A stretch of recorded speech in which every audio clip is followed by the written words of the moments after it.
bienvenue à la ressourcerie de l'écrivain. On se retrouve aujourd'hui pour le livre audio de Mansfield Park de Jane Austen. C'est un livre qui a été publié en 1814 en Angleterre et en 1815-1816 en France. Une traduction de Henri Villemain. Je vous dis juste que ça va parler très légèrement d'esclavage, sans forcément le dénoncer d'après mes souvenirs.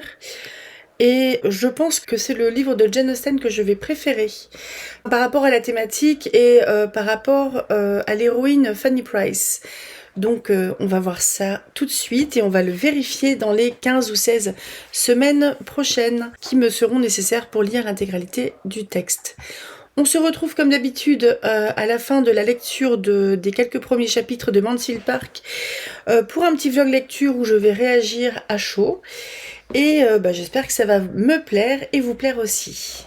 A tout de suite. Je vous souhaite une bonne écoute.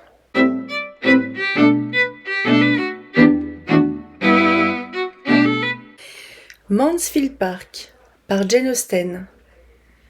Première partie. Chapitre 1. Il y a de cela à peu près 30 ans, mademoiselle Maria Ward d'Huntingdon, n'ayant pour toute fortune que 700 livres, eut la chance de conquérir le cœur de Sir Thomas Bertram de Mansfield Park, dans le comté de Northampton. De ce fait, elle fut élevée au rang de femme de baronnet, avec tout le luxe et tout le confort que lui apportait une maison bien montée et digne de sa situation. Tout Huntingdon applaudit à ce mariage magnifique, et son oncle l'avocat l'autorisa à user de ses talents jusqu'à concurrence de 3000 livres. Ses deux sœurs devaient bénéficier de son changement de situation, et leurs amis et connaissances n'avaient aucun scrupule à prédire que mademoiselle Ward et mademoiselle Frances, aussi jolies que mademoiselle Maria, feraient certes d'aussi beaux mariages. Mais il n'y a pas, dans le monde, autant d'hommes possédant une grosse fortune qu'il y a de jolies femmes pour les mériter. 6 ans plus tard, mademoiselle Ward se crut obligée de s'éprendre du révérend A. Norris, un ami de son beau-frère, qui n'avait pratiquement aucune fortune. Et mademoiselle Frances fit encore pire. L'union de mademoiselle Ward n'était pas à dédaigner, et Sir Thomas avait heureusement les moyens de donner l'hospitalité à son ami, à Mansfield, de sorte que monsieur et madame Norris commencèrent leur vie conjugale avec moins de 1000 livres par an. Mais mademoiselle Frances désobligea toute sa famille en s'éprenant d'un lieutenant de marine sans éducation, sans fortune et sans avenir. Elle aurait difficilement pu s'arrêter à un choix plus malencontreux. Sir Thomas Bertram avait tout intérêt, autant par principe que par fierté, à souhaiter que tous ceux de sa famille aient une situation respectable, et aurait aidé de bon cœur la sœur de Lady Bertram dans ce sens. Mais la profession du mari de celle-ci était si peu intéressante qu'avant qu'il n'ait eu le temps de trouver le moyen de les aider, une mésintelligence profonde intervint entre les deux sœurs. C'était ce qui devait naturellement arriver à la suite d'un mariage aussi désastreux. Pour éviter des reproches inutiles, madame Price n'avait jamais écrit à sa famille à ce sujet, jusqu'à ce qu'elle fût mariée. Lady Bertram, qui était une femme de caractère froid et indolent, se serait très bien accommodée d'abandonner sa sœur et de ne plus penser à elle. Mais madame Norris était moins passive, et ne fut satisfaite que lorsqu'elle eut écrit une longue lettre furieuse à Fanny, où elle lui montrait l'indignité de sa conduite et l'injuriait en conséquence. À son tour, madame Price se froissa et se fâcha. Il y eut un échange de lettres désagréables entre elles, dans lesquelles Sir Thomas ne fut pas épargné, tant et si bien qu'il en résulta une brouille qui dura un temps considérable. Leurs habitations étaient si éloignées et leurs cercles de relations si différents qu'ils entendirent à peine parler les uns des autres pendant les 11 années qui suivirent, et que ce fut par hasard que Sir Thomas apprit par madame Norris, qui était toujours au courant de tout, que Fanny allait avoir un autre enfant. Après ce long laps de temps, madame Price ne put supporter plus longtemps son ressentiment vis-à-vis de quelqu'un qui aurait pu l'aider et ne l'aidait pas. Une famille s'accroissant toujours, un mari inapte au service actif, mais aimant la bonne compagnie et les liqueurs fines, et un très petit revenu pour combler tous ses désirs, la décidèrent à reconquérir les amis qu'elle avait si sottement sacrifiés. Elle adressa à Lady Bertram une lettre pleine de contrition et de désespoir, parlant avec émotion de ses enfants à qui il manquait le strict nécessaire et demandant la réconciliation. Elle attendait son 9e enfant, et après avoir exposé sa situation, demandait à Lady Bertram d'être la marraine, en la suppliant de s'occuper des 8 autres. Son aîné était un garçon de 10 ans, plein d'esprit, et qui désirait faire son chemin dans la vie. Mais comment pouvait-elle l'aider? Ne pourrait-il être utile à quelque chose dans une des propriétés que Sir Thomas avait dans les Indes? Tout serait bon pour lui. Que pensait Sir Thomas de Woolwich? Ou bien ne pouvait-on l'envoyer dans l'Est? La lettre produisit son effet. Elle rétablit la paix et ramena la bonté. Sir Thomas envoya des conseils et des recommandations, Lady Bertram de l'argent et une layette, et Madame Norris écrivit des lettres. Tels furent les résultats immédiats. Mais durant ces 12 mois, Madame Price obtint un autre avantage. Madame Norris déclara souvent à ses amis et connaissances qu'elle ne pouvait laisser sa pauvre sœur dans le besoin. Et quoique, ayant déjà fait beaucoup pour elle, elle sentait qu'elle devait faire encore davantage. Elle émit l'idée de soulager Madame Price de la charge de l'un de ses enfants. Ne serait-ce pas bien s'ils prenaient chez eux complètement à leur charge l'aînée des filles, âgée de 9 ans, et dont la mère ne pouvait s'occuper? L'ennui et la dépense ne seraient rien en comparaison de la bonne action accomplie. Lady Bertram acquiesça immédiatement. « Je crois que nous ne pourrions faire mieux, dit-elle. Envoyez chercher l'enfant. » Mais Sir Thomas ne donna pas son consentement aussi rapidement. Il discuta et hésita. C'était une charge sérieuse, et une petite fille ainsi enlevée de sa famille devait être élevée d'une façon adéquate. Sinon ce serait une cruauté, au lieu d'être une bonté. Il songeait à ses 4 enfants, à ses 2 fils, à l'affection entre cousins. Mais à peine avait-il commencé ses objections que Madame Norris l'interrompit, ayant réponse à tout. « Mon cher Sir Thomas, je vous comprends très bien et je rends hommage à votre délicatesse, qui est tout à fait en rapport avec votre façon d'agir, et je suis tout à fait de votre avis. Il faut faire pour l'enfant que l'on prend comme cela à sa charge tout ce qu'il est possible de faire. N'ayant pas d'enfant moi-même, que puis-je faire de mieux que de m'occuper des enfants de mes sœurs? Monsieur Norris est trop droit pour ne pas m'approuver. Ne nous empêchez pas de faire une bonne action pour une bagatelle. Donnez à cette jeune fille une éducation et introduisez-la dans un milieu convenable. Et je parie 10 contre 1 qu'elle a toutes les chances de bien s'établir sans dépenses supplémentaires pour personne. Une de nos nièces, Sir Thomas, et je devrais plutôt dire une de vos nièces, ne pourrait vivre dans cette compagnie sans en tirer de nombreux avantages. Je ne dis pas qu'elle sera aussi bien que ses cousines, je dirais même qu'elle ne peut pas l'être. Mais elle sera introduite dans la société de cette contrée dans des circonstances si favorables qu'il y a beaucoup de chances pour qu'elle s'établisse très convenablement. Vous pensez à vos garçons, mais n'oubliez pas que c'est ce qui a le moins de chances d'arriver. Les élever toujours ensemble comme frères et sœurs, c'est moralement impossible et je n'en connais aucun exemple. C'est en réalité le seul vrai moyen d'empêcher toute union. Supposons qu'elle soit une jolie fille, et que Tom et Edmond la voient dans 7 ans pour la première fois. Il pourrait y avoir quelques dangers. Rien que l'idée qu'elle a souffert, loin de nous tous, dans la pauvreté et les privations, serait assez pour attendrir et rendre amoureux 2 jeunes garçons tendres et bons. Mais s'ils sont élevés ensemble, pendant tout ce temps, même si elle a la beauté d'un ange, elle ne sera jamais pour eux autre chose qu'une sœur. « Il y a beaucoup de vrai dans ce que vous dites, » répondit Sir Thomas.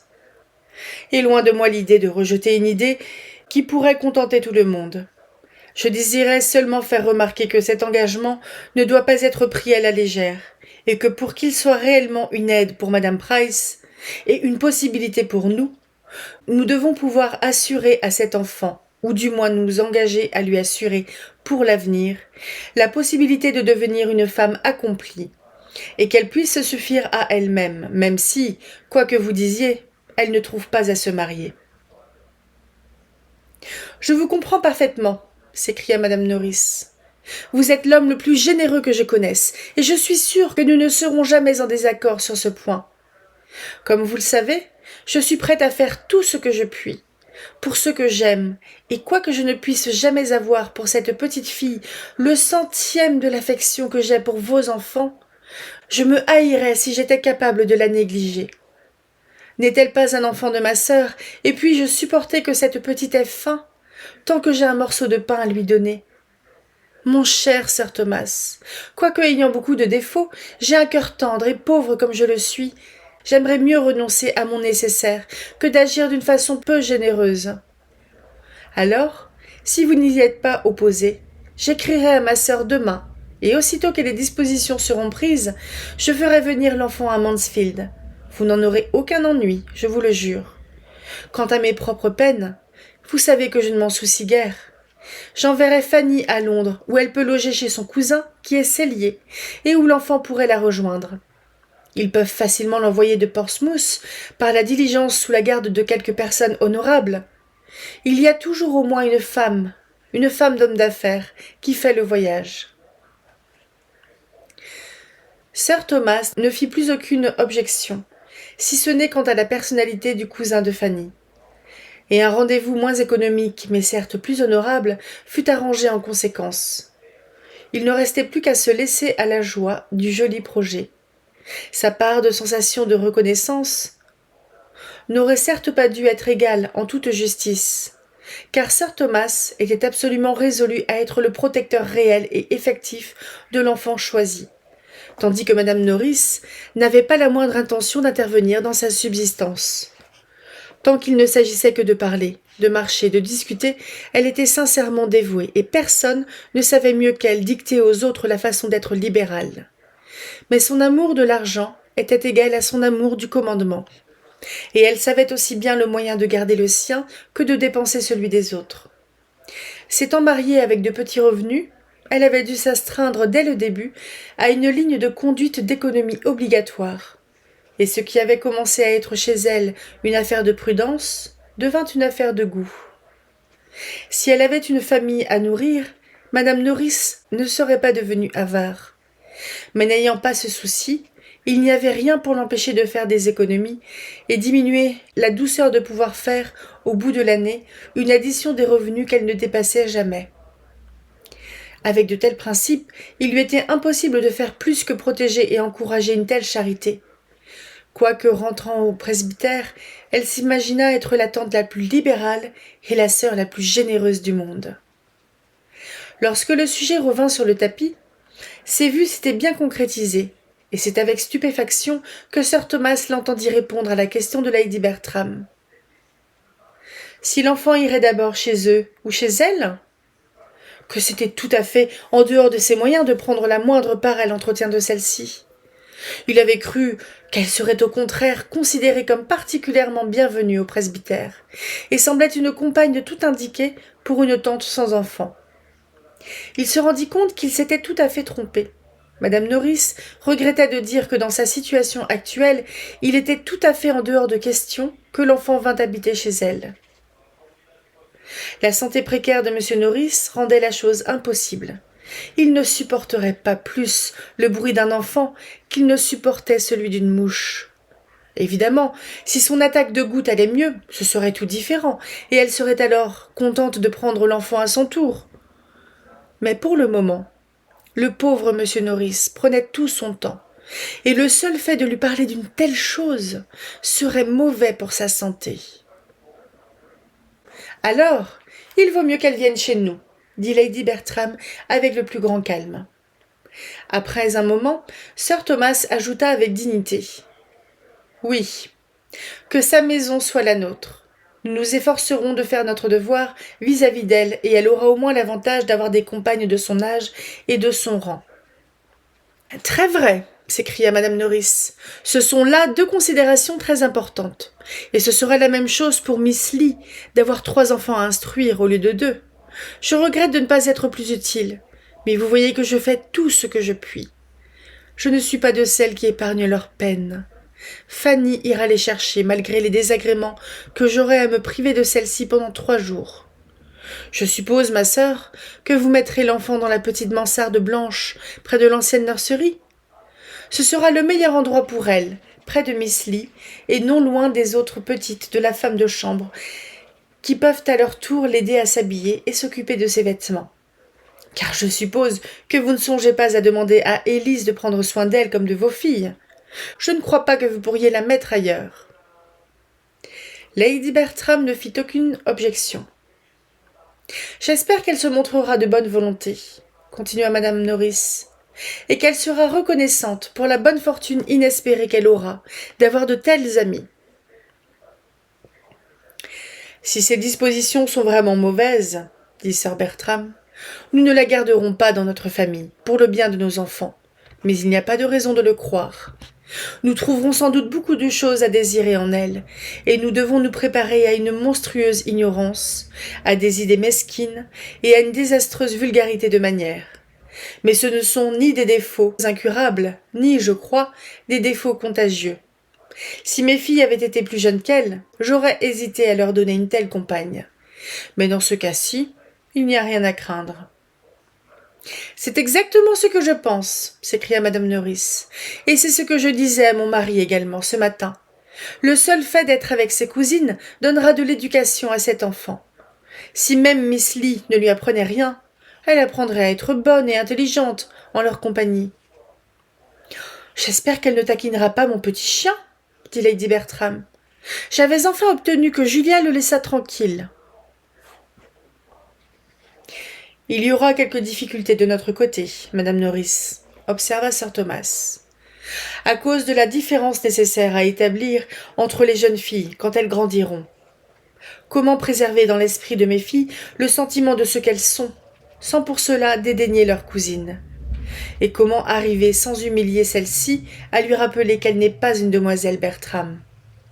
Je les voudrais très bonnes amies, et je ne tolérerai à aucun prix la moindre arrogance de la part de mes filles vis-à-vis de leurs parentes. Mais elles ne peuvent cependant pas être égales. Leur rang, leur fortune, leurs droits et leurs possibilités d'avenir seront toujours différents. C'est un point de grande délicatesse et vous devez nous assister dans nos efforts, afin de choisir l'exacte ligne de conduite à suivre. Madame Norris était tout à fait du même avis. Et quoiqu'elle envisageât la chose comme étant très difficile, elle l'encouragea à espérer que tout s'arrangerait pour le mieux.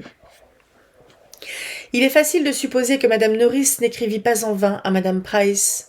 Celle-ci sembla plutôt surprise que sa sœur choisît d'adopter sa fille, alors qu'elle avait tant de beaux garçons.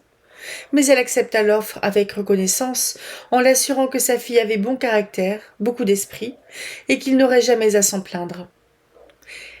Elle en parla comme d'une petite créature délicate et chétive, mais elle était convaincue que le changement d'air lui ferait le plus grand bien.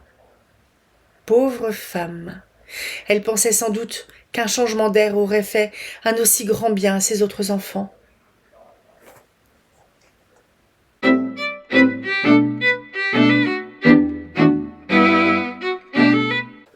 Chapitre 2.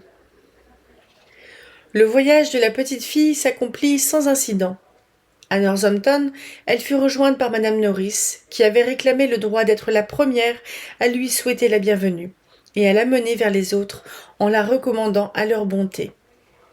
Fanny Price avait alors juste 10 ans, et s'il n'y eut rien de bien attirant dans son apparence, il n'y avait non plus rien de repoussant. Elle était de petite taille pour son âge, n'avait pas le teint éclatant, et rien de séduisant, et était excessivement timide. Mais quoique gauche, son aspect n'avait rien de vulgaire. Sa voix était douce, et quand elle parlait, sa physionomie devenait même jolie. Sir Thomas et lady Bertram, voyant combien elle avait besoin d'encouragement, la reçurent très gentiment. Sir Thomas tâcha d'avoir pour elle le plus d'amitié qu'il put, mais sans grand résultat, à cause de son allure grave. Quant à lady Bertram, sans se donner la moitié de peine et en disant un mot quand il en disait 10, elle arriva avec un simple sourire à être la moins désagréable des deux.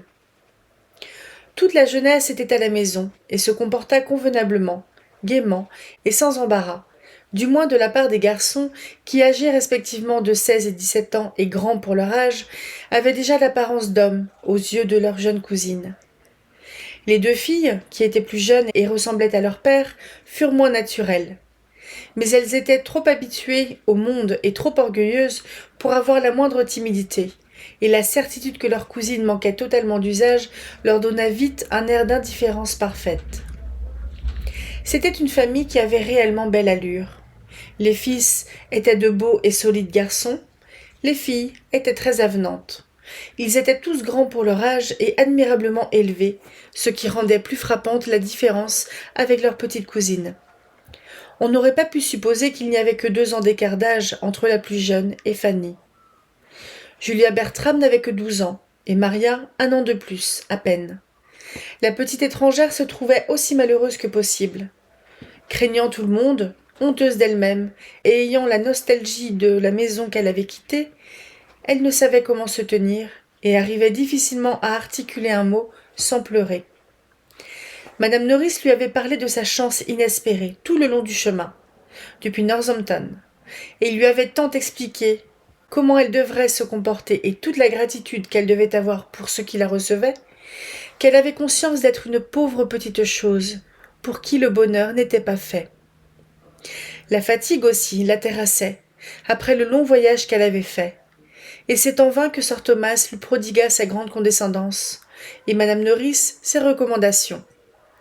Lady Bertram avait beau lui donner son plus beau sourire, la faire asseoir à côté d'elle et lui offrir une appétissante tarte aux groseilles, elle ne pouvait qu'avaler ses larmes en silence, et le sommeil seul arriva à calmer sa peine. « Ce n'est pas un début très prometteur, » dit madame Norris, quand Fanny se fut retirée. Après tout ce que je lui avais dit avant d'arriver, je croyais qu'elle se montrerait autrement, d'autant plus que je lui avais bien expliqué que la première impression qu'elle produirait avait beaucoup d'importance. Je souhaite qu'elle n'ait pas le caractère un peu boudeur de sa pauvre mère. Mais nous devons être indulgents vis-à-vis d'une telle enfant. Je ne crois pas que ce soit le fait de quitter sa famille qui la chagrine tant. Quoique malgré toutes les choses qui lui manquaient, ce fut son chez elle quand même. Elle ne peut pas comprendre maintenant combien elle a gagné au change. Cependant, il y a de la modération en toutes choses. Malgré les avis de madame Norris, il fallut un certain temps pour acclimater Fanny à sa nouvelle vie à Mansfield Park et l'habituer à vivre loin des siens. On ne se préoccupait guère de sa nature un peu sensible. Personne n'était vraiment désagréable avec elle. Mais personne non plus ne lui avait donné une petite place dans sa vie. Le jour de congé accordé aux demoiselles Bertram le lendemain pour faire plus ample connaissance avec leur cousine ne créa aucun courant sympathique. Elles ne purent cacher leur air de dédain en considérant le trousseau restreint de leur cousine et son ignorance du français. Et lorsqu'elles remarquèrent combien celle-ci paraissait étrangère au duo, qu'elle jouait avec maîtrise, elles lui firent généreusement don de quelques-uns de leurs moins beaux jouets et l'abandonnèrent, tandis qu'elles allèrent pratiquer leur plaisir favori, qui était pour l'instant de confectionner des fleurs en papier ou de brûler du papier parfumé. Qu'elle fût près de ses cousines dans la classe, dans le salon ou dans le parc, Fanny se sentait également solitaire et trouvait un objet de crainte dans chaque endroit ou chaque personne. Elle était désemparée par le silence de Lady Bertram, effrayée des regards sévères de sir Thomas et excédée des recommandations continuelles de madame Norris. L'aîné de ses cousins l'humiliait par des réflexions sur sa taille et la mortifiait en faisant remarquer sa timidité. Miss Lee s'étonnait de son ignorance et les femmes de chambre se moquaient de ses vêtements. Et lorsque, au milieu de toutes ces humiliations, elle songeait à ses frères et sœurs qui la considéraient avec égard parce qu'elle était leur aînée, leur chef de jeu, leur professeur et leur nurse tout ensemble, le désespoir emplissait son pauvre petit cœur. La beauté de l'habitation pouvait l'étonner, mais ne la consolait pas. Les chambres étaient trop vastes pour qu'elle s'y sentît à l'aise, et elle avait peur d'abîmer tout ce qu'elle touchait. Cette terreur ne la quittait pas, et souvent, elle se cachait dans sa chambre pour pleurer. La petite fille, dont on disait au salon chaque soir, lorsqu'elle montait coucher, qu'elle était si heureuse de sa bonne fortune, finissait toutes ses journées dans un sommeil plein de sanglots. Une semaine s'était écoulée de la sorte, et personne n'avait encore soupçonné ce qui se passait dans son cœur, quand Edmond, le plus jeune de ses cousins, la trouva un matin tout en pleurs sur l'escalier qui venait de la mansarde. « Ma petite cousine, lui dit-il, avec toute la gentillesse d'une bonne nature, que se passe-t-il » Et s'asseyant près d'elle, il essaya de toutes ses forces de lui faire oublier la honte qu'elle ressentait, d'avoir été ainsi surprise en larmes, et la persuader de lui ouvrir son cœur. Était-elle malade? Ou quelqu'un avait-il été mauvais pour elle? Ou s'était-elle disputée avec Julia et Maria? Ou avait-elle quelque difficulté à prendre sa leçon, qu'il pouvait lui expliquer? Vraiment, ne pouvait-il faire quelque chose pour elle? Pendant tout un temps, elle ne répondit que par « Non, non merci ». Mais il insista, et lorsqu'il lui parla de sa famille, elle éclata en sanglots et lui expliqua son chagrin. Il essaya de la consoler. « Vous êtes triste d'avoir quitté votre maman, ma petite Fanny, » dit-il. « Cela prouve que vous êtes une bonne fille. Mais vous devez vous souvenir que vous êtes chez des parents et des amis qui tous vous aiment et souhaitent vous rendre heureuse. Allons nous promener dans le parc, et vous me parlerez de vos frères et sœurs. » Pendant qu'elle parlait, il remarqua que bien qu'elle aimât tous les siens, elle avait une grande préférence pour William, dont elle parlait beaucoup, et qu'elle désirait le plus revoir. William, son frère aîné d'1 an, son compagnon et son ami, son défenseur dans toutes ses difficultés avec sa mère, dont il était le chéri. William n'aimait pas qu'elle s'en allât, et lui avait dit combien elle lui manquerait. « Mais je suppose qu'il va vous écrire. »« Oui, il a promis de le faire, mais il avait demandé qu'elle écrivît la première. »« Et quand lui écrivez-vous » Elle secoua la tête et répondit avec hésitation qu'elle n'avait pas de papier. « Si c'est là toute la difficulté, je vous donnerai du papier et tout le reste, et vous écrirez votre lettre quand bon vous semblera. Cela vous rendrait-il heureuse d'écrire à William ?»« Oui, très. »« Alors, faites-le tout de suite. Venez avec moi, dans la petite salle à déjeuner. Nous y trouverons tout ce qui sera nécessaire. Nous sommes certains d'avoir toute la chambre pour nous. »« Mais, mon cousin, ma lettre sera-t-elle postée ?»« Oui, je m'en occuperai. Je la mettrai avec les autres lettres, et comme votre oncle la franchira, cela ne coûtera rien à William. »« Mon oncle ?» répéta Fanny avec un regard craintif. « Oui, quand vous aurez écrit la lettre, j'irai la porter à mon père pour qu'il la franchisse. » Fanny eût préféré un autre moyen, mais n'offrit plus de résistance, et ils se rendirent ensemble dans la salle à déjeuner, où Edmond lui donna du papier et le ligna avec autant de gentillesse qu'en aurait eu son propre frère, et même plus. Il l'aida de cette façon pendant toute la lettre, et ajouta à toutes ses attentions quelques mots qu'il écrivait de sa main, envoyant avec ses amitiés à William 1 guinée. Les sentiments que Fanny éprouva alors furent tellement violents qu'elle fut incapable de les exprimer, mais son attitude et les mots qu'elle parvint à articuler étaient si expressifs qu'elle commença à intéresser son cousin. Il lui parla plus longuement, et de tout ce qu'elle disait, il ressortait qu'elle avait un cœur plein de tendresse et le ferme désir d'agir bien dans la vie. Il découvrit qu'elle était digne d'attention pour sa grande sensibilité et son extrême timidité. Il ne lui avait jamais causé aucun chagrin, mais il sentait cependant qu'elle méritait plus de bonté positive, et décida de s'efforcer à lui ôter cette crainte qu'elle avait d'eux tous, et de lui donner de bons conseils pour s'entendre gaiement avec Julia et Maria. À dater de ce jour, Fanny se sentit plus à l'aise. Elle avait l'impression d'avoir un ami, et la bonté de son cousin Edmond la rendit plus sociable avec les autres. L'endroit où elle vivait lui parut moins étranger, et les gens moins effrayants.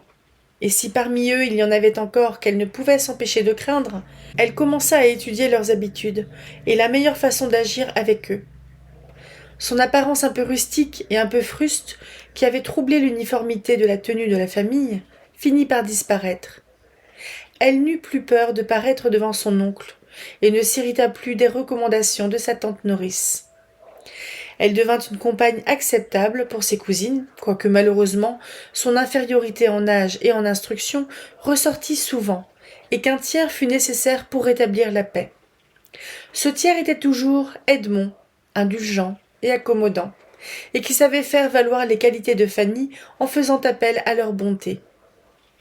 Edmond était profondément bon lui-même, et elle n'eut jamais à endurer de lui les sarcasmes qu'elle recevait de Tom, qui, se conduisant comme tant de jeunes hommes de 17 ans, se croyait très spirituel en se moquant d'une enfant de 10 ans. À peine entré dans la vie, il était plein de fougue, et avait toutes les dispositions du fils aîné, né pour le plaisir et la dépense. Sa bonté envers sa petite cousine faisait partie de sa situation et de ses droits, et il lui faisait parfois de jolis cadeaux, tout en se moquant d'elle. Comme l'intelligence de Fanny et son allure étaient en grand progrès, Sir Thomas et madame Norris se félicitèrent de leur bonne action. Mais il fut reconnu aussi que Fanny, loin d'être très intelligente, avait de grandes dispositions, et de ce fait pourrait leur donner quelques soucis. Ils avaient d'ailleurs une fausse conception de ses capacités. Fanny savait lire, écrire, travailler, mais on ne lui avait rien appris d'autre. Et comme ses cousines constataient son ignorance sur beaucoup de choses qui leur étaient familières depuis longtemps déjà, elles la considéraient comme prodigieusement stupide, et les premières semaines elles en firent continuellement des gorges chaudes au salon. « Chère maman, songez donc que ma cousine ne sait même pas dessiner la carte d'Europe. Ou ma cousine ne connaît pas les principales rivières de Russie. Ou elle n'a jamais entendu parler de l'Asie mineure. Ou elle ne sait pas la différence entre des crayons de couleur et des couleurs à l'eau. C'est extraordinaire. N'avez-vous jamais entendu quelque chose d'aussi stupide ? Ma chère, répondait la prudente tante, c'est très dommage en vérité, mais vous ne devez pas demander que tout le monde soit aussi avancé dans ses études que vous. Mais ma tante, elle est tellement ignorante. Figurez-vous que nous lui avons demandé hier soir par quel chemin elle irait en Irlande, et elle nous a répondu qu'elle irait par l'île de Wight. Elle ne connaît que l'île de Wight, et elle appelle l'île comme s'il n'y avait pas d'autres îles dans le monde. Je suis sûre que j'aurais été honteuse si je n'avais pas été plus instruite à son âge. Je ne me souviens pas du tout, ou je ne savais pas beaucoup plus qu'elle ne sait aujourd'hui. Combien de temps y a-t-il, ma tante, que nous répétions déjà l'ordre chronologique des rois d'Angleterre, avec les dates de leur règne et les principaux événements de celui-ci ? Oui, reprit l'autre, et celui des empereurs romains, jusqu'à Sévère, sans compter toute la mythologie, la chimie, l'astrologie et la philosophie. Tout cela est très vrai, en effet, ma chérie, mais vous êtes dotée de mémoires extraordinaires, et votre pauvre cousine n'en a probablement pas. Il y a de grandes différences entre les mémoires, comme dans beaucoup d'autres choses, et vous devez être indulgente pour votre cousine et la plaindre de cette déficience. Souvenez-vous que si même vous êtes avancée et intelligente, vous devez rester modeste, car si vous avez déjà pas mal de choses, il vous reste beaucoup à apprendre encore. Oui, je sais, mais je dois vous raconter encore une chose si curieuse et si stupide de la part de Fanny. Savez-vous qu'elle ne désire apprendre ni la musique, ni le dessin ? Certainement, ma chérie. C'est en effet tout à fait ridicule, et cela montre un manque absolu de goûts artistiques. Mais tout bien considéré, je crois que c'est aussi bien comme cela, car quoique vos parents, grâce à moi, soient assez bons pour l'élever avec vous, il n'est pas nécessaire qu'elle devienne aussi accomplie que vous, au contraire. Il est même à souhaiter qu'il y ait une différence entre vous et elle. Tels étaient les sentiments que madame Norris inculquait à ses nièces, et dès lors, il n'était pas très étonnant qu'avec leur talent prometteur et leur instruction très avancée, elles manquaient totalement des qualités fondamentales de générosité et d'humilité. À part cela, elles étaient admirablement instruites, et sir Thomas ne savait pas ce qu'il leur manquait. Parce que quoique père exemplaire, il n'était pas lui-même très affectueux extérieurement, et la réserve de ses manières arrêtait toute démonstration de ce genre. Quant à Lady Bertram, elle ne se préoccupait absolument pas de l'éducation de ses filles. Elle n'avait pas de temps pour de telles préoccupations. Elle était de cette sorte de femmes qui passent leur journée, joliment habillées, assises dans un canapé, faisant un long travail à l'aiguille, pensant en général plus à son chien qu'à ses enfants. Mais elle était très indulgente pour ceci, à condition que cela ne la dérange pas, guidée dans toutes les choses importantes par sir Thomas, et dans les petites choses par sa sœur. Eût-elle disposé de plus de loisirs pour s'occuper de ses filles, qu'elle aurait probablement supposé que c'était inutile, puisqu'elles étaient confiées à une gouvernante de parfaite éducation et ne devaient rien désirer de plus. Quant à la stupidité de Fanny, elle ne pouvait dire qu'une chose, c'est que c'était de la malchance, mais que certaines personnes naissent stupides et que Fanny devait faire plus d'efforts. Elle ne savait rien faire d'autre. Mais elle ne trouvait rien de mal dans la pauvre petite créature, et l'avait toujours trouvée très rapide et complaisante pour porter ses messages et lui donner ce qu'elle désirait. Avec son ignorance et sa timidité, Fanny était bien établie à Mansfield Park, et tâchant de reporter sur sa nouvelle famille toute l'affection de son ancien home, finissait par y être moins malheureuse avec ses cousines. Maria et Julia n'étaient pas réellement méchantes, et quoique Fanny souffrit souvent de leur façon de la traiter, elle trouvait leurs agissements trop bas pour en être offensée. Peu de temps après son arrivée dans la famille, Lady Bertram, par suite d'une petite indisposition et d'une grande dose d'indolence, décida de quitter la ville qu'elle avait cependant accoutumée d'habiter chaque printemps, et alla s'installer tout à fait à la campagne, laissant sir Thomas à ses devoirs du Parlement, et sans se demander si son absence nuirait au bon ordre de la maison. À la campagne, les demoiselles Bertram continuèrent à exercer leur mémoire, à étudier leur duo et à devenir des femmes, et leur père les vit avec joie devenir des personnes accomplies comme il le désirait. Son fils aîné était négligent et extravagant, et il lui avait déjà donné pas mal de soucis, tandis que ses autres enfants ne lui donnaient que des satisfactions. Ses filles, quoique obligées un jour à quitter leur nom de Bertram, feraient, il en avait l'espoir, de belles alliances. Et le caractère d'Edmond, son solide bon sens et sa loyauté de pensée tendaient à l'amener aux honneurs et à l'action. Pour son bonheur et celui de ceux qui l'entouraient, il deviendrait pasteur. Parmi tous les plans et projets qu'il faisait pour ses enfants, sir Thomas n'oubliait pas de faire ce qu'il pouvait pour les enfants de Madame Price. Il l'assista largement dans l'éducation et la situation de ses fils lorsqu'ils arrivèrent en âge de décider leur carrière. Et Fanny, quoique complètement séparée de sa famille, était heureusement satisfaite d'apprendre les bontés dont elle était l'objet. Une fois, et seulement une fois pendant de longues années, elle eut la joie de voir William. Du reste de sa famille, elle ne vit personne. Aucun d'eux ne semblait penser encore à elle-même pour lui faire une visite, et personne ne semblait désirer la revoir. Mais William, décidé à devenir marin, fut invité à passer un week-end près de sa sœur avant de s'embarquer. On peut imaginer la joie de leur rencontre, leur bonheur d'être ensemble, les heures délicieuses qu'ils passèrent et les longues causeries qu'ils échangèrent, aussi bien que le chagrin profond du garçon quand il s'en alla, peut-être pour toujours, et la détresse de la petite fille quand il la quitta. Heureusement, cette visite eut lieu pendant les vacances de Noël, de sorte que Fanny put compter sur les paroles de réconfort de son cousin Edmond, qui lui montra d'une façon si charmante la belle carrière de William qu'elle finit par admettre que la séparation était une nécessité. L'amitié d'Edmond ne lui manqua jamais. Lorsqu'il quitta Eton pour Oxford, il continua à se montrer aussi prévenant et bon pour elle, et profita de chaque occasion pour le lui prouver. Sans vouloir avoir l'air de faire plus que les autres, et sans crainte de faire trop, il s'occupa toujours de ses intérêts, en considérant ses goûts, et tâcha de faire ressortir ses meilleures qualités, en luttant contre la défiance qui les rendait moins visibles. Il lui donna des conseils, des encouragements et des consolations. Mise au rencard, comme elle l'était par tout le monde, son appui seul ne pouvait guère lui suffire pour se mettre en évidence. Mais la préoccupation d'Edmond était autre. Il voulait l'aider d'abord à faire des progrès intellectuels et à y trouver du plaisir.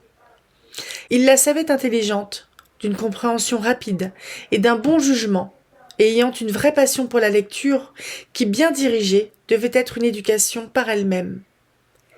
Miss Lee lui apprenait le français, et chaque jour un peu d'histoire. Mais il lui conseilla les livres qui charmaient ses heures de loisirs, encouragea son goût et corrigea son jugement. Il rendait ses lectures profitables en lui parlant de ce qu'elle avait lu et en rehaussant leurs attraits par quelques éloges judicieux. En retour, elle l'aima plus que n'importe qui d'autre, excepté William. Son cœur se partageait entre deux.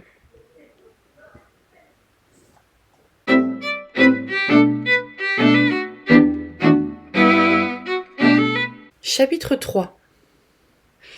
Le premier événement de quelque importance dans la famille fut la mort de M. Norris, qui advint lorsque Fanny atteignit 15 ans. Cette mort apporta nécessairement des changements et des nouveautés. Madame Norris, en quittant le presbytère, s'installa d'abord au parc, après quoi elle alla dans une petite maison qui appartenait à sir Thomas, dans le village, et se consola de la perte de son mari en considérant qu'elle pouvait très bien s'en passer, en vivant d'une façon économe, avec ses revenus nécessairement réduits. La cure aurait dû revenir à Edmond, et si son oncle était mort quelques années auparavant, elle aurait été remise de droit à quelque ami, en attendant qu'il fût en âge d'entrer dans les ordres. Mais les extravagances de Tom avaient jusqu'alors été si grandes qu'il était nécessaire de prendre des dispositions différentes au plus tôt. Le plus jeune frère devait aider à payer les plaisirs de l'aîné. Il y avait une autre cure de famille actuellement à la disposition d'Edmond, mais quoique cette circonstance se fût mieux arrangée avec la conscience de sir Thomas, il ne pouvait pas s'empêcher d'en sentir l'injustice, et il essaya sérieusement de la faire comprendre à son fils aîné, avec l'espoir qu'il serait touché, et que cela lui ferait plus d'effet que tout ce qu'il avait essayé jusqu'ici. « Je rougis pour vous, Tom, dit-il, avec son air le plus digne. Je rougis de l'expédient auquel je dois recourir, et j'espère vous apitoyer en cette occasion dans vos sentiments de frère. Vous avez volé à Edmond 10, 20, 30 ans, et peut-être pour la vie, plus de la moitié de ce qui lui revenait. Il peut être dans mon pouvoir ou dans le vôtre, et j'espère qu'il en sera ainsi, de lui procurer un meilleur avancement. Mais il ne doit pas être oublié qu'aucun bénéfice de cette sorte n'existerait si nous ne lui avions demandé, et que rien ne peut en réalité être équivalent à l'avantage certain qu'il est obligé de devancer, à cause de l'urgence de vos dettes. » Tom écoutait avec quelque peu de honte et de tristesse, mais se soustrayait aussi vite que possible, déclarant avec un égoïsme frivole que, premièrement, il n'avait pas fait la moitié des dettes de ses amis, secondement, que son père en avait fait tout un drame, et troisièmement, que le futur bénéficiaire, quel qu'il fût, mourrait probablement bientôt. À la mort de M. Norris, le poste revenait de droit à un certain M. Grant, qui en conséquence vint habiter Mansfield, et malgré les prédictions de M. Bertram, semblait être un homme de 45 ans, en parfaite santé. Mais non, il avait un petit cou, était d'une espèce de gens apoplectique et trop grand amateur de bonnes choses. Il ne ferait pas long feu. Il avait une femme de 15 ans plus jeune, mais pas d'enfant. Les deux époux avaient la réputation d'être des gens très respectables et très agréables. Le moment était venu maintenant où sir Thomas supposait que sa belle-sœur allait réclamer sa nièce près d'elle.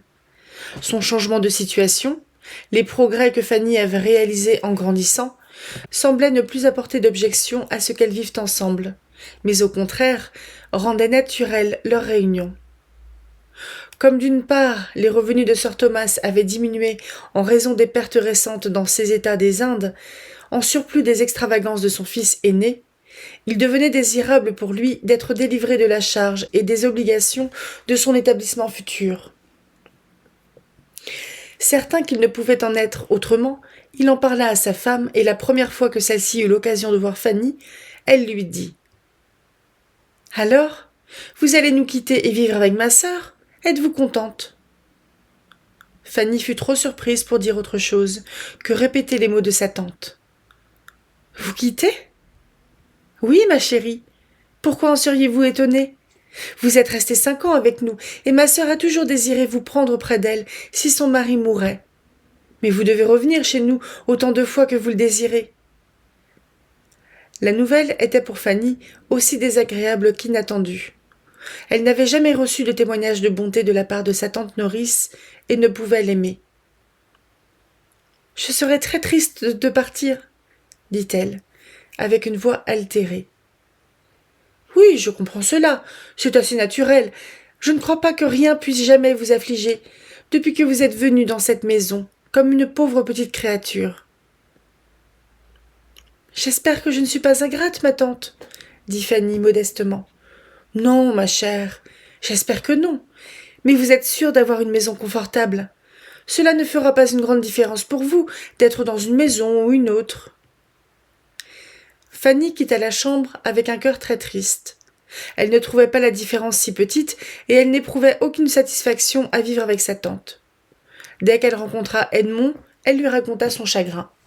« Cousin, dit-elle, quelque chose va arriver que je n'aime pas du tout. Et quoique vous m'ayez toujours persuadé de prendre du bon côté les choses que je n'aimais pas, au premier abord vous ne serez pas capable de m'aider cette fois-ci.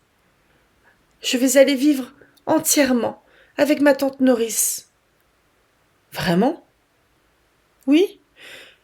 Ma tante Bertram vient de me l'annoncer à l'instant. C'est décidé. Je vais quitter Mansfield Park et aller à la Maison Blanche dès qu'elle y sera installée, je suppose. »« Eh bien, Fanny, si le projet ne vous déplaisait pas, je le trouverais excellent. »« Oh, cousin !»« Il a beaucoup de choses pour lui. Ma tante se montre une femme sensée en vous désirant près d'elle. Elle choisit une amie et une compagne, exactement où elle le devait, et je suis content que son amour de l'argent ne l'en ait pas empêché. Vous serez tout à fait ce que vous devez être pour elle. J'espère que cela ne vous peine pas trop, Fanny. »« Mais si, cela me peine. Je ne puis pas l'aimer. J'aime cette maison et tout ce qu'elle renferme, et je ne pourrais rien aimer là-bas. Vous savez combien je suis mal à l'aise avec elle. » Je ne puis rien dire de sa façon d'être envers vous, quand vous étiez enfant. Mais ce fut la même chose pour nous tous. Elle n'a jamais su être aimable pour les enfants. Mais maintenant vous êtes d'un âge à être traité mieux. Je pense d'ailleurs qu'elle se comporte déjà autrement, et quand vous serez sa seule compagne, vous lui deviendrez nécessaire. Je ne serai jamais nécessaire à personne. Qu'est-ce qui vous en empêcherait ? Tout ? Ma situation, ma bêtise et ma médiocrité ? Quant à votre bêtise et à votre médiocrité, ma chère Fanny, croyez-moi, vous n'avez jamais possédé l'ombre de l'une ou de l'autre, excepté en employant ces mots improprement. Il n'y a aucune raison au monde pour que vous ne vous rendiez pas nécessaire quand vous êtes bien connu. Vous avez du bon sens, un bon caractère, et je suis sûre que vous avez un cœur reconnaissant, qui ne veut pas recevoir de bontés sans souhaiter pouvoir les rendre. Je ne connais pas de plus belle qualité pour une amie et une compagne. « Vous êtes trop bon, » répondit Fanny, en rougissant sous de tels compliments. « Comment pourrais-je jamais vous remercier comme je le voudrais pour l'estime que vous me donnez ? Oh, cousin, si je dois partir, je me souviendrai de votre bonté jusqu'à la fin de ma vie. » « Mais réellement, Fanny, j'espère que vous vous souviendrez de moi quand vous serez à la Maison Blanche qui n'est guère loin d'ici. Vous parlez comme si vous vous en alliez à 200 miles d'ici, alors que c'est de l'autre côté du parc. Mais vous restez des nôtres autant qu'avant.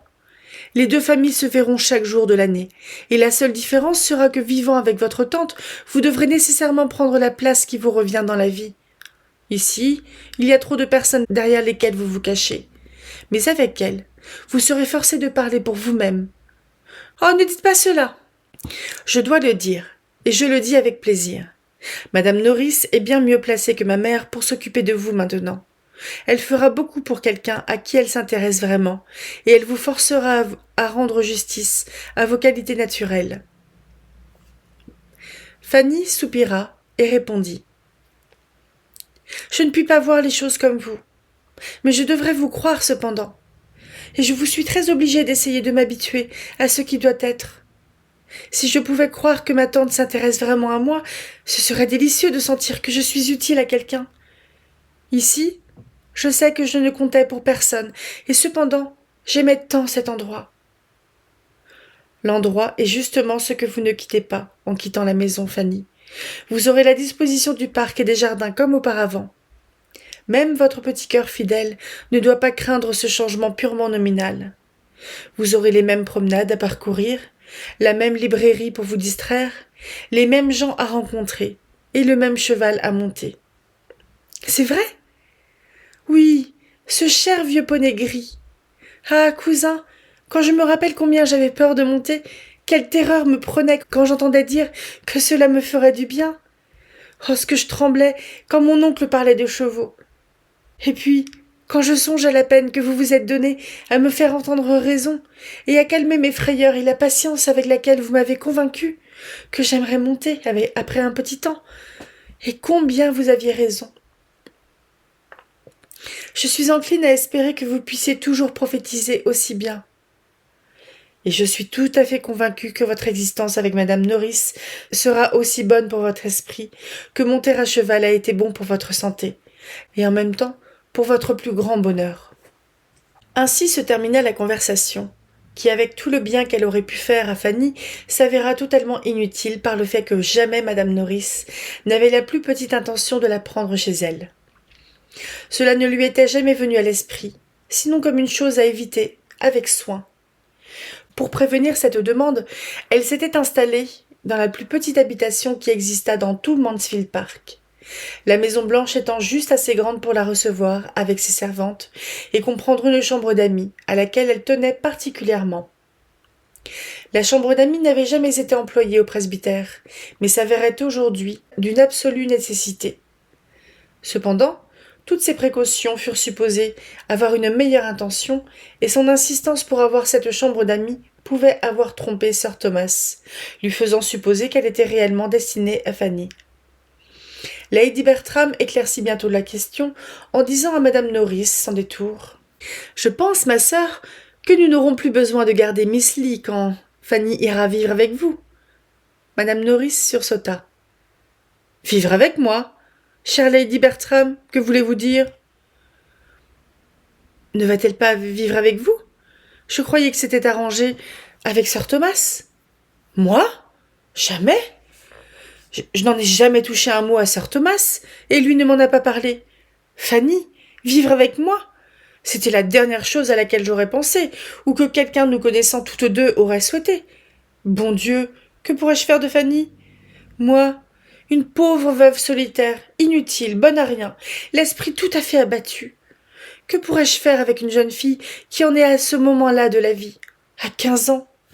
L'âge qui, précisément, demande le plus de soins et d'attention, et qui a le plus de goût pour la dissipation.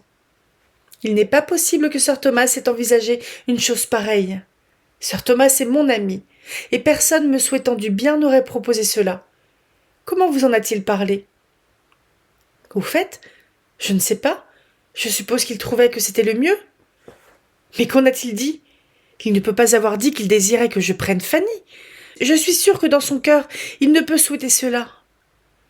Non, il a seulement dit qu'il croyait que c'était très probable, et je l'ai cru aussi. Nous pensons tous les deux que ce serait un agrément pour vous. Mais si vous ne le désirez pas, on n'en parlera plus. Elle ne nous encombre pas ici. Chère sœur, si vous considérez ma situation malheureuse, comment peut-elle être un agrément pour moi ? Me voilà privée du meilleur des maris. Voilà ma santé ébranlée en le soignant et en le veillant, mes esprits dans un état encore pire, toute la paix de ma vie détruite, avec à peine de quoi tenir mon rang de femme du monde et de quoi me permettre de vivre sans déshonorer la mémoire de mon cher disparu. Quel agrément voulez-vous que je trouve en prenant une telle charge que Fanny ?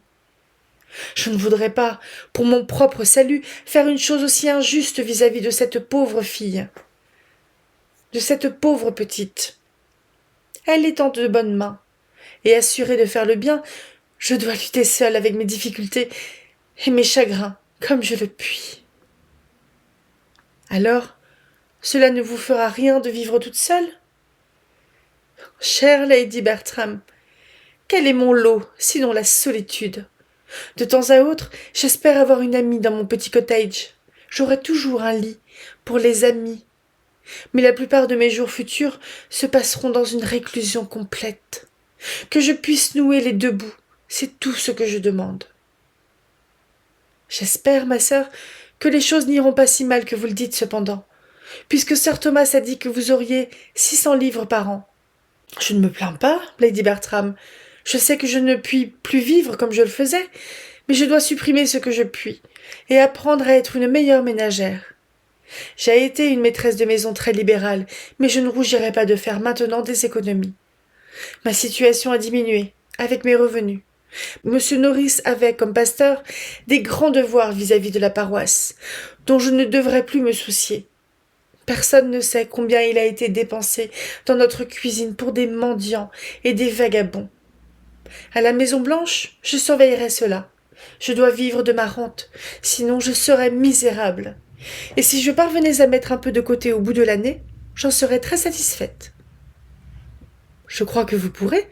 Vous l'avez toujours fait, n'est-ce pas? Mon but, Lady Bertram, est d'être utile à ceux qui viendront après moi. C'est pour le bien de vos enfants que je souhaite être plus riche. Je n'ai personne d'autre à qui m'intéresser maintenant. Mais je serais très contente de penser que je pourrais leur laisser, à chacun, une bagatelle qui en vaudrait la peine.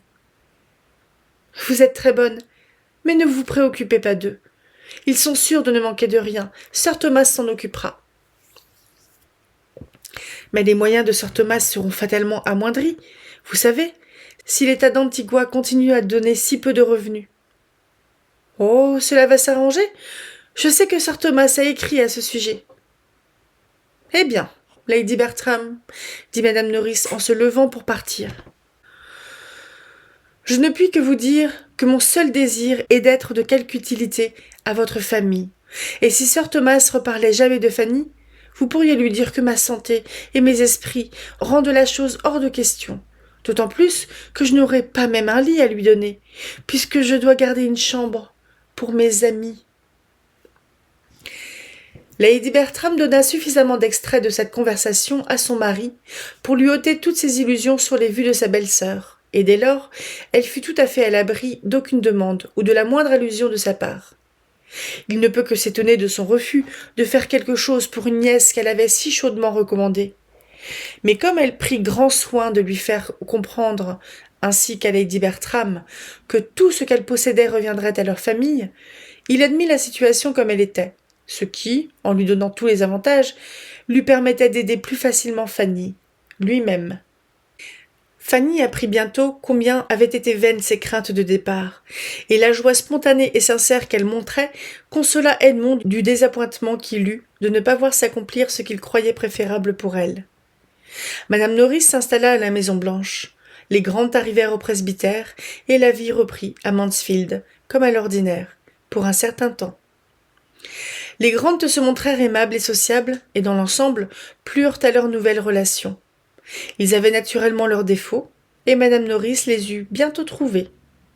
Le docteur était très gourmand, et désirait un bon dîner chaque jour, tandis que madame Grant, au lieu de tâcher d'être économe, donnait à sa cuisinière des gages aussi forts que ceux que l'on donnait à Mansfield Park, et mettait rarement les pieds à la cuisine. Madame Norris ne pouvait parler sans humeur de tels abus, ni de la quantité de beurre et d'œufs qui était régulièrement employée dans cette maison. Personne plus qu'elle n'aimait l'abondance et l'hospitalité. Personne ne détestait plus qu'elle les actions compatissantes. Le presbytère n'avait jamais manqué de confort quand elle y était, lui semblait-il, mais elle ne pouvait comprendre cette façon de faire. Une dame, trop élégante dans un presbytère de campagne, n'était pas à sa place. Elle trouvait que sa chambre à provisions eût été bien suffisante pour madame Grant. Malgré toutes ses enquêtes, elle ne put jamais découvrir que madame Grant possédait plus que 500 livres. Lady Bertram écouta toutes ces histoires sans le moindre intérêt. Elle ne désirait pas entrer dans les erreurs d'économie des autres, mais elle ressentit une offense à sa beauté, dans le fait que madame Grant était si bien établie dans la vie sans être jolie, et exprimait un étonnement sur ce point aussi souvent que madame Norris redisait son indignation sur l'autre. Ces opinions avaient déjà été beaucoup discutées quand un autre événement de grande importance arriva dans la famille, qui absorba les pensées et les conversations des dames. Sir Thomas trouva nécessaire de partir pour Antigua lui-même afin d'arranger ses affaires, et prit avec lui son fils aîné, dans l'espoir de le détacher de certaines relations indésirables. Ils quittèrent l'Angleterre avec la demi-certitude d'être absents pendant à peu près 12 mois. La nécessité de ce voyage, au point de vue pécuniaire, et l'espoir qu'il serait salutaire à son fils, consola Sir Thomas de l'ennui de quitter le reste de sa famille et de laisser ses filles sous la direction des autres, au moment le plus délicat de leur vie. Il ne croyait pas Lady Bertram capable de le remplacer, ou même de s'occuper d'elle. Mais il avait suffisamment confiance dans la surveillance soutenue de madame Norris et dans le jugement d'Edmond pour pouvoir s'en aller sans crainte quant à leur conduite. Lady Bertram n'aimait pas du tout l'idée que son mari la quittait, mais elle ne s'inquiétait ni de sa sécurité, ni de son confort, étant l'une de ces personnes qui pensent que rien n'est dangereux ni difficile, ni fatigant, si ce n'est pour elle-même. Les demoiselles Bertram furent le plus à plaindre dans cette occasion, pas pour leur chagrin, mais pour leur indifférence totale. Elles n'avaient pas une affection énorme pour leur père, qui était étranger à leur plaisir. Son absence leur plaisait plutôt. Elles se sentaient soulagées de toute retenue, et sans prétendre à des amusements qui auraient été sans doute défendus par sir Thomas, se sentirent immédiatement très libres d'agir comme bon leur semblait. Fanny eut la même impression que ses cousines, mais sa nature plus sensible lui suggéra en même temps la pensée que ses sentiments étaient ingrats, et elle se chagrina de ne pouvoir se tourmenter davantage. Sir Thomas, qui avait fait tant pour elle et ses frères, et qui était parti peut-être pour ne jamais revenir, et elle pouvait le voir partir sans une larme, c'était d'une monstrueuse insensibilité. Il lui avait dit, justement ce dernier matin, qu'il espérait qu'elle pourrait de nouveau revoir William l'hiver prochain, et l'avait chargé de lui écrire et de l'inviter à Mansfield aussitôt que son escadre serait en Angleterre. C'était si délicat et si bon. Et s'il avait seulement souri en le disant et l'avait appelée « ma chère Fanny », toute sa froideur passée aurait été oubliée. Mais il avait terminé son discours d'une façon mortifiante pour elle, en disant « Si William vient à Mansfield, j'espère que vous serez capable de le convaincre que les nombreuses années qui se sont passées depuis que vous êtes séparés n'ont pas été sans apporter quelque progrès à votre condition. Quoique je craigne qu'il retrouve sa sœur à 16 ans, la même à peu près qu'elle n'était à 10 ans. » Elle avait pleuré amèrement sur ses réflexions, quand son oncle était parti, et ses cousines, en la voyant avec les yeux rouges, la traitèrent d'hypocrite.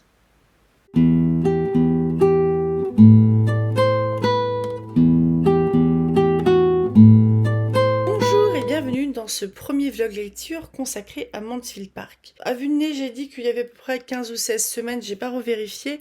Je pense que je vais essayer d'avancer autour d'une vingtaine de pages par intervention. Donc on va dire, attendez, hop.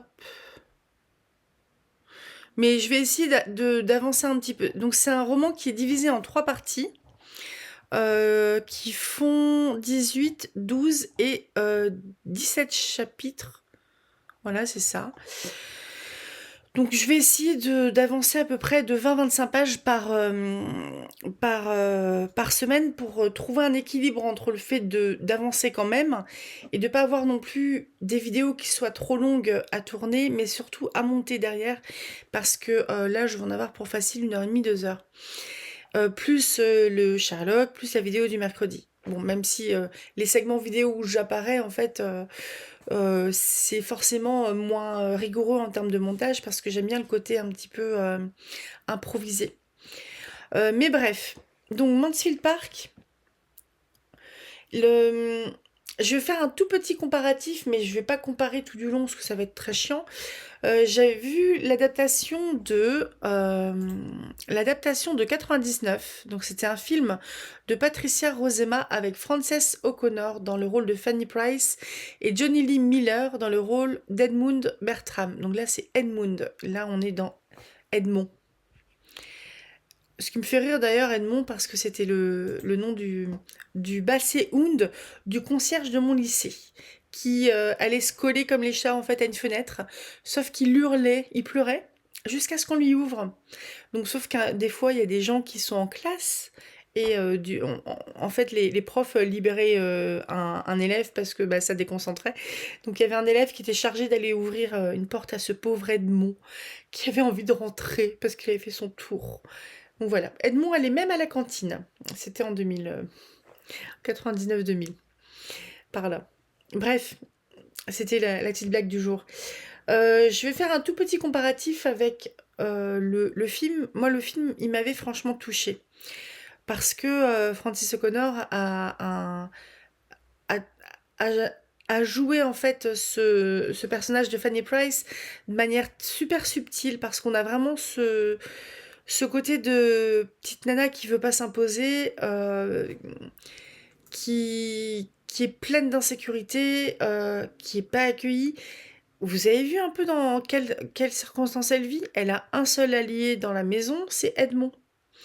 Parce que Madame Norris, C'est elle qui a eu l'idée, mais qu'elle a bien refilé à Sir Bertram. Lady Bertram, c'est un pot de fleurs, grosso modo. Les cousines, elles sont un petit peu connes. Je me souviens plus très bien des cousines, moi. Je me souviens plus trop dans le film. Enfin, je m'étais fait un marathon de films et de séries télé de l'univers de Jane Austen en avril, il me semble. Donc ça fait 2 bons mois, je pense. Et du coup, je me souviens plus très bien. Mais le Sir Bertram, c'est quelqu'un qui est froid. Tom, il est moqueur, il est un peu décadent, c'est le dandy, quoi. C'est le mec qui va jouer et qui va se prendre des cuites. C'est le bec BD de l'époque. Je dis ça parce que je viens de voir une vidéo de qu'est-ce qu'on lit sur Bec BD, le roi des ouin-ouin, je sais plus quoi. Je le mettrai en barre d'informations si vous voulez jeter un œil. Donc juste au passage rapido, Bec BD c'est un personnage, un auteur qui ne m'a jamais intéressé. Et en ayant vu cette vidéo-là, bah, ça confirme mon désintérêt. Donc je le lirai probablement pas. Et je vais probablement continuer à l'éviter quand je le verrai sur un quelconque média, parce que ça ne me dit rien. Mais revenons à notre petite Fanny. Je vais essayer de vous dire deux trois trucs du film, parce que, en fait, dans le film, le truc qui était bien, c'est qu'on voyait aussi la gamine dans son environnement. Donc certes, la maman de Fanny, donc c'est 3 frangines, hein, la mère de Fanny s'est mal mariée parce qu'elle s'est mariée par amour et que au final, bah, il tient pas trop la route. Je crois qu'il s'est blessé, c'est pour ça qu'il peut plus travailler comme marin. Donc ils ont un peu de mal à joindre les deux bouts, d'autant plus qu'il y a 9 ou 10 enfants. Et si vous voulez, c'est une maman qui fait un peu ce qu'elle peut, mais qui est vraiment débordée parce qu'elle a toute une flopée de gamins. Il y a un enfant qui naît par an. Ce qui fait que Fanny, comme grande sœur, elle aide avec les enfants, elle aide avec le ménage, avec la cuisine, elle sait faire plein de choses. Euh, et même si ils n'ont pas forcément ce qu'il faut, bon, ils ont quand même à manger, ils ont quand même des vêtements sur le dos, mais c'est un petit peu juste, quoi. Ils ont, ils ont pas forcément faim, mais je pense qu'ils font. Les repas soient un peu plus importants, ça ferait pas de mal, par exemple. Enfin, ils vivent vraiment en situation de précarité. Euh, et le truc que je trouve bien quelque part, c'est qu'il y a quand même Sir Bertram qui accepte de filer un coup de main, notamment aux frères, donc William et d'autres frères aussi de Fanny qui veulent entrer dans la marine, par exemple. Donc ça, c'est bien parce qu'il tient ses promesses. Mais je trouve qu'on a quand même l'impression qu'on est dans une espèce de, une espèce de bonté qui est forcée par la société. La société qui impose que bah, tu files un coup de main aux membres de ta famille, même si t'es pas forcément d'accord avec le chemin qu'ils ont pris. On est un peu là-dedans. Ils y vont pas non plus complètement à contre-cœur, comme c'était le cas par exemple avec dans Raison et sensibilité, le premier livre ou Raison et sentiment, le premier livre de Jane Austen. On a une femme et ses 3 enfants. Dans le livre, il y a 3 enfants. Dans un des films avec avec Severus Rogue, avec Alan Rickman et les nanas de Titanic, Kate Winslet, notamment parce qu'il y a du beau gratin là-dedans. Je retrouverai pas les noms des autres, mais dans ce film-là, il y a 2 sœurs Dashwood. Et bref, Madame Dashwood, c'est un deuxième mariage pour Monsieur Dashwood. Et il y a 3 filles. Monsieur Dashwood, il a eu un fils d'un mariage précédent. Son épouse est décédée, donc il s'est remarié, il a eu 3 filles. Et quand le Monsieur Dashwood père décède, ça veut dire que tout l'héritage, la fortune, les titres, les terres reviennent à son fils. Mais qui c'est qui habite dans la maison? Bah, c'est Madame Dashwood, c'est la veuve et les 3 filles. 2 filles en âge d'être mariées et une petite qui a 9-10 ans. Et si vous voulez, on a un côté très... on compte les petites pièces qu'on va leur donner parce qu'on est vraiment gentil. Et puis, oh, plus ça va, plus on calcule et plus en fait les petites pièces elles se restreignent. Il y a un côté très mesquin comme ça dans Raison et Sensibilité où du coup cette famille est jetée en gros de la maison où ils ont vécu.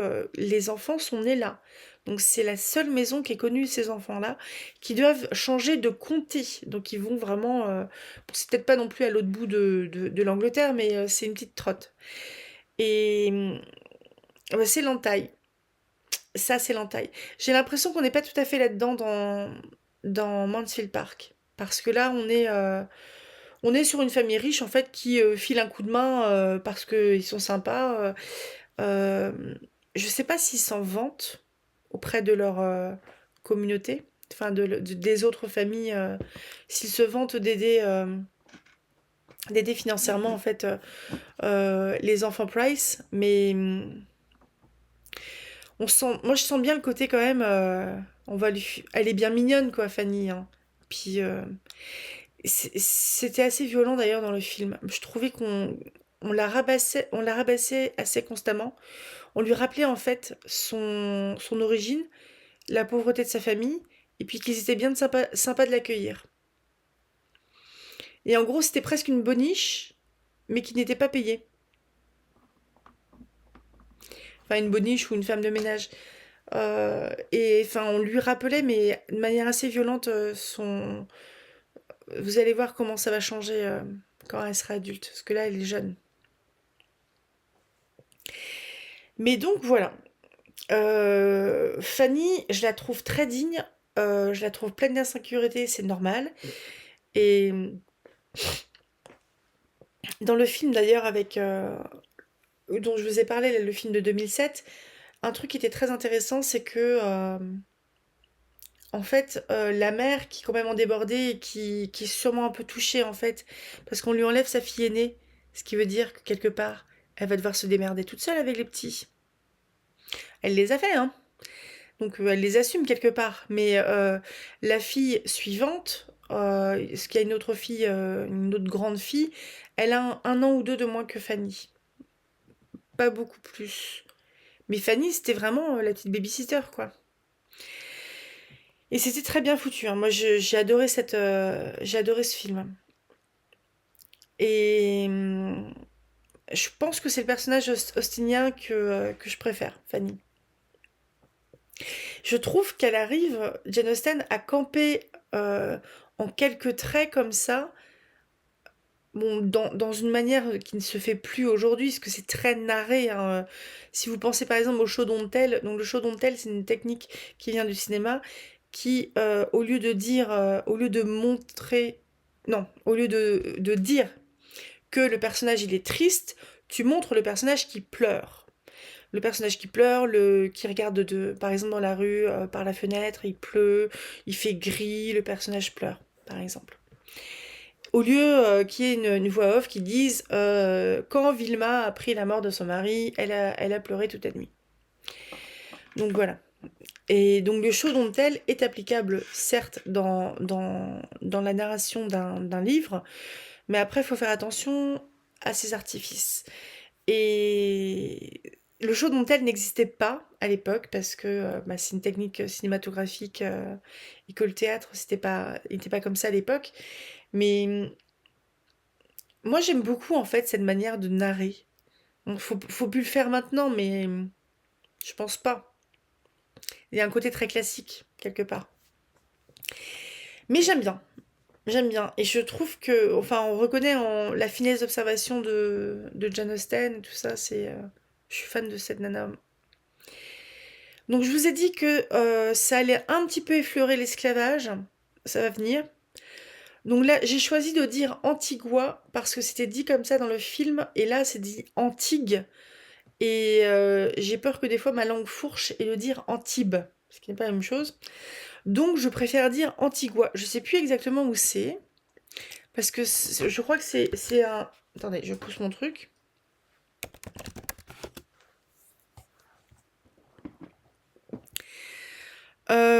Antigua, c'est une île des Caraïbes, île principale de Antigua et Barbuda. Attends, elle est où? C'est à côté de la Barbade. C'est à 64 km au nord de la Guadeloupe. Donc on est vraiment dans les Caraïbes. Et ben moi je suis tellement bonne en géo que je voyais ça du côté de l'Inde. Je suis vraiment... Non mais je suis vraiment nulle. Hein. Et donc oui effectivement la famille Bertram, bah, vous le saurez plus tard, mais ils sont propriétaires d'esclaves. On est quand même sur la fin de la période d'esclavage, il me semble bien. L'abolition définitive de l'esclavage, c'est 1848.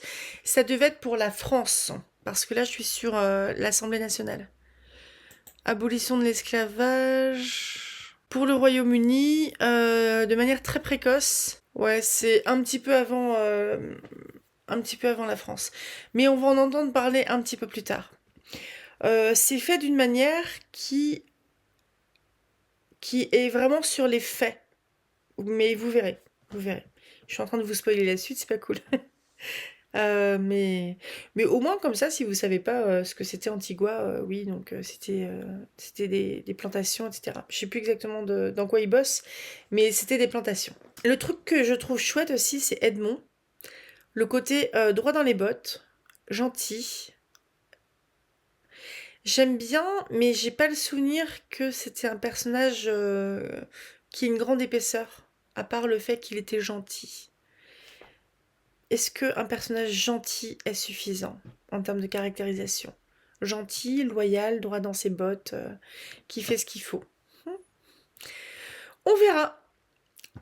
Donc, je vous souhaite un très bon dimanche. Je vais m'arrêter là, parce que c'était long. Je sais toujours pas ce que je fais mercredi. Peut-être une vidéo sur Sarah Fay. Peut-être une vidéo sur des lectures que j'ai faites dans le cadre d'un comité de lecture. Peut-être sur autre chose si j'ai avancé d'ici là. Parce qu'on n'est que jeudi 12 juin, donc j'ai le temps de lire d'ici mercredi prochain. Je vous souhaite un très bon dimanche. J'espère que ça vous plaît. À dimanche prochain pour la suite, donc les 20-25 prochaines pages de Mansfield Park. Et juste pour vous dire, on est à 7%. Donc c'est un gros bouquin, il me semble bien. Et je continue sinon Sherlock Holmes. Voilà. Salut!